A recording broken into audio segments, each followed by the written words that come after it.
श्री सीतारामचंद्राभ्याम नमः।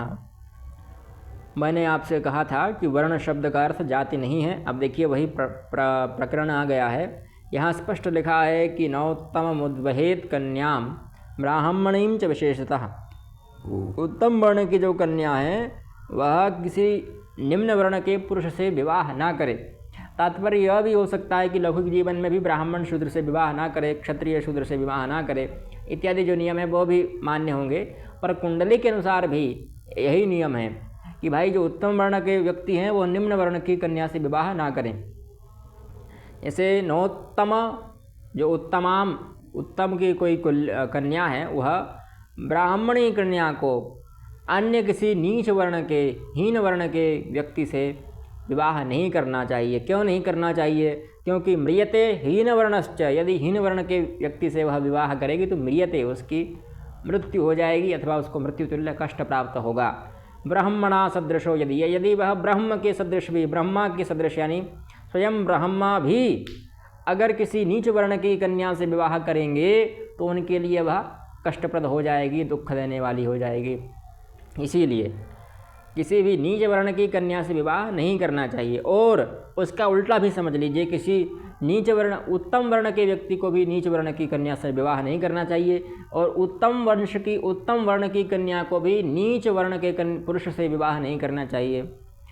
उसका उल्टा सीधा समझ लीजिए आप। और यदि करेंगे तो यदि उत्तम वर्ण की कन्या होगी तो वह निम्न वर्ण के पुरुष का हनन कर देगी, और यदि उत्तम वर्ण का पुरुष है तो वह निम्न वर्ण की स्त्री का हनन कर देगा, उसको संकट में डाल देगा।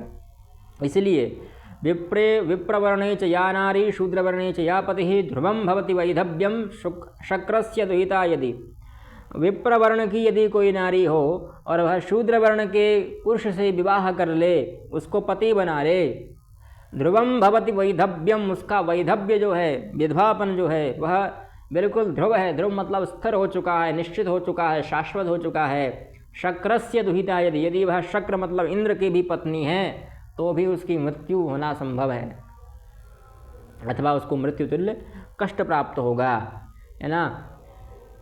यही उन्होंने अर्थ में लिख दिया कि यदि उत्तम वर्ण की कन्या नीच वर्ण के पुरुष से, तो पुरुष की मृत्यु हो। यदि ब्राह्मण वर्ग की कन्या हीन वर्ण के पुरुष से विवाह करे तो भी उसको मृत्यु ही प्राप्त होगी, उसका भी विवाह वर्जित है।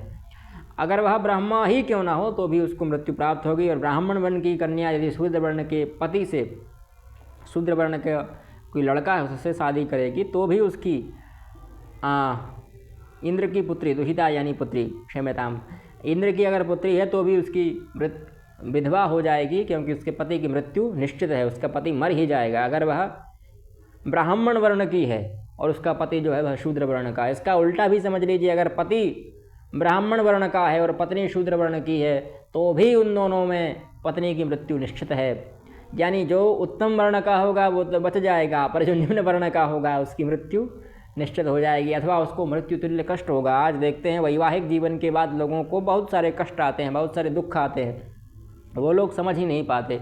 इस चीज़ को मजाक में लेते हैं कि विवाह के बाद जो विवाह की जो नियम हैं उनको मानते ही नहीं हैं, मूर्त इत्यादि नहीं देखते हैं, विवाह के लिए कुंडली नहीं मिलवाते हैं, कहते हैं ये सब तो पुरानी चीज़ें हो गई हैं। तो फिर वो पुरानी चीज़ें ही उनको पुराना कर देती हैं, फिर वो अनेकों प्रकार की पीड़ाओं से परेशान होते हैं। इसलिए थोड़ा कुंडली इत्यादि पर भी ध्यान देना चाहिए, मिलवाना चाहिए। अगर हमारे जीवन में कुछ चीज़ें इसी चीज़ को मान लेने से सही हो जा रही हैं तो उसमें कोई बुराई नहीं है। अगर कुंडली मिलवा देने से आपका जीवन सुधर जाता है, आपका जो स्वास्थ्य है वो सम्यक रहता है, तो उसमें बुराई क्या है, विरोध क्या है। इसलिए इसको मिलवाना चाहिए। ठीक है, ये सामान्य नियम था। मिलते हैं अगली वीडियो में। ये विवाह इत्यादि के समय कार्य में आता है। वर्ण अगला जो हमारा प्रकरण रहेगा वो वश्य रहेगा। ठीक, ये भी विवाह इत्यादि में ही काम आते हैं। अब मिलते हैं अगली वीडियो में। जयतु संस्कृतम जयतु भारतम।